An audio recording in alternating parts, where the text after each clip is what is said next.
ეგრეთ წოდებულ საბოტაჟის საქმეზე ბრალდებული პოლიტიკოსის მიხეილ სააკაშვილის ადვოკატი ბექა ბასილაია მოსამართლე თამარ მახარობლიძემ სხდომათა დარბაზიდან გააძევა და პროცესი გადადო. როგორც ადვოკატმა დიმიტრი საძაგლიშვილმა ჟურნალისტებთან განაცხადა, სააკაშვილს საზოგადოებრივი ადვოკატი დაენიშნება, რის გამოც ხვალჩანიშნული სხდომა გაუქმდა. მისივე თქმით, ბასილაია მოსამართლეს სხდომათა დარბაზიდან რამდენიმე წუთით გასვლის ნებართვა სთხოვა, რაზეც მახარობლიძისგან უარი მიიღო. მოსამართლემ ბექა ბასილაიას სხდომათა დარბაზიდან სასამართლოს უპატივცემულობის საბაბით გააძევა.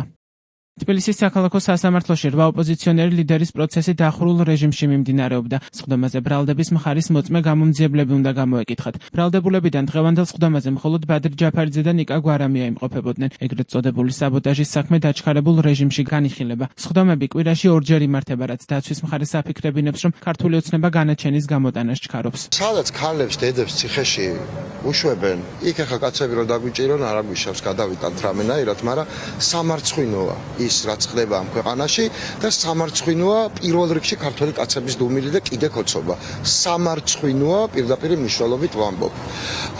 და რაც შეეხება ამ პროცესებს, მე არ რჩები, შეატყობდით ალბათ ამ პროცესებზე, ჯერტი ჩემზე მოწმე საქმეშიც კი არ ყავთ რა, ვინ დავკითხო, რას მოსმინო, არ ვიცი. ამ საქმეზე პროკურატურა გიორგი ვაშაძესა და ზურაბ ჯაფარიძეს საბოტაჟსა და უცხო ქვეყნისათვის მტრულ საქმიანობაში დახმარებას ედავება. დანაშაული 7-დან 15 წლამდე თავისუფლების აღკვეთას ითვალისწინებს. პატიმრობაში მყოფ ელენა ხოშტარიას ბრალი 3 მუხლით აქვს წარდგენილი, რაც საბოტაჟს ამ დანაშაულისთვის მატერიალური რესურსების მიწოდებას და უცხო ქვეყნისათვის მტრულ საქმიანობაში დახმარებას გულისხმობს. დანაშაული 7-დან 15 წლამდე პატიმრობას ითვალისწინებს. საქართველოს მესამე პრეზიდენტს პატიმრობაში მყოფ მიხეილ სააკაშვილს კონსტიტუციური წყობილების ძალადობით შეცვლისკენ ან სახელმწიფო ხელისუფლების დამხობისკენ მოწოდებას ედავებიან, რაც 3 წლამდე პატიმრობას ითვალისწინებს. ნიკა გვარამიას, ნიკა მელიას, მამუკა ხაზარაძესა და ბადრ ჯაფარიძეს კი ბრალი საბოტაჟის მუხლით აქვთ წარდგენილი, მათ 2-დან 4 წლამდე ვადით პატიმრობა ემუქრებათ.